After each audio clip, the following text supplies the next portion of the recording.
Mobile নিয়ে Facebook নিয়ে অসংখ্য সময় আমরা অপচয় করে যাচ্ছি।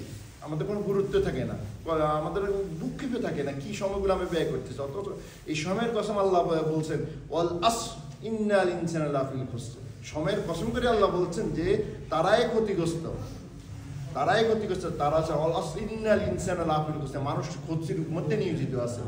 শুধু সাইড ধরনের ব্যক্তি ছাড়া সবাই ক্ষতিগ্রস্তের মধ্যে নিয়োজিত আছে। ঠিক আছে, ইল্লাল্লাযিনা আমানু, যারা আল্লাহর প্রতি ঈমান এনেছে, আমানুস সালিহাতে, যারা ভালো কাজ করেছে, ওয়াতাওয়াসাউ বিল হক, এবং হকের দাওয়াত দিয়েছে, ওয়াতাওয়াসাউ বিস সবর, এবং সবর করেছে। হকের দাওয়াত দিতে গেলে মাইর খেতে হয়, কথা শুনতে হয়, গালি শুনতে হয়, যেটা আল্লাহ রাসূল হয়েছে সেজন্য সবর করেছে। সেটা আমরা পরে আলোচনা আসবো।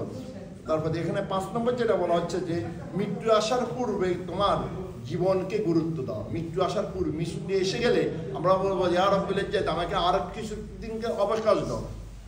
যেটা মুনাফিকের লাস্টের আয়াতগুলো আসছে যে ইয়া আইয়ুহাল্লাযিনা আমানু লা তুলহিকুম আমওয়ালুকুম ওয়ালা আওলাদুকুম আন যিকরিল্লাহি ওয়া মান ইয়াফআল যালিকা ফাউলাইকা হুমুল খাসিরুন। হে আল্লাহ পাক ইমানদারদেরকে বলছেন, ইয়া আইয়ুহাল্লাযিনা আমানু, হে ইমানদাররা, ইয়া আইয়ুহাল্লাযিনা আমানু লা তুলহিকুম আমওয়ালুকুম ওয়ালা আওলাদুকুম, তোমার স্ত্রী সন্তানাদি ধন দৌলতের কারণে তোমরা আল্লাহর দিন থেকে, আল্লাহর স্মরণ থেকে তোমরা কি হই না, গাফেল হয়ে যাবে না। তারপরে আসছে যে এখানে রাসূলুল্লাহ সাল্লাল্লাহু আলাইহি ওয়াসাল্লাম আরেকটা হাদিস বলছেন যে মানুষের মধ্যে অধিকাংশ মানুষ দুটি নিয়ামতের খুব অবহেলা করে থাকে। একটা হচ্ছে সুস্থতা, আর একটা হচ্ছে কি একটা হচ্ছে সুস্থতা, এখন হচ্ছে অবসর।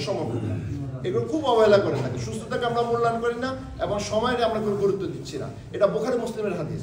সেজন্য সময়ের গুরুত্বগুলো আমরা দেওয়ার জন্য চেষ্টা করবো। এই হাদিসের শিক্ষাটা হচ্ছে যেমন আমরা ভালো কাজগুলো করতে পারি এবং কল্যাণমূলক কাজগুলো করতে পারি এবং আখিরাতের কাজগুলোর যদি আমরা আগ্রহ সৃষ্টি করতে পারি। সেজন্য ইয়ার মধ্যে এখানে কোরআন হাদিসের কয়েকটা হাদিস, সূরা ইব্রাহিমে আল্লাহ রাব্বুল ইজ্জাত এখানে আবার একটা আয়াত ঘোষণা করছেন। 33 নম্বর আয়াত আল্লাহ ঘোষণা করেছে, যিনি সূর্য ও চন্দ্রকে তোমাদের অনুগত করে দিয়েছেন, তারা অবিরাম চলছে এবং রাত ও দিনকে তোমাদের জন্য অনুগত করে দিয়েছে।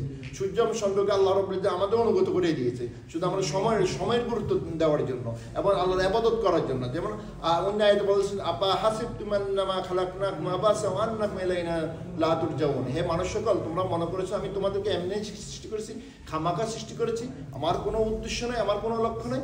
কি উদ্দেশ্য? ইয়া আইয়ুহাল্লাযিনা আমি সৃষ্টি করেছি একমাত্র আমার ইবাদতের জন্য, আমার দাসত্বের জন্য, আমার গোলামের জন্য, আর অন্য কোনো উদ্দেশ্য আমাদেরকে সৃষ্টি করা হয়নি। এখন হয়তো আপনারা বলবেন যে যদি ইবাদত নিয়ে পড়ে থাকি তাহলে আমরা রুজি রোজগার করবো কিভাবে?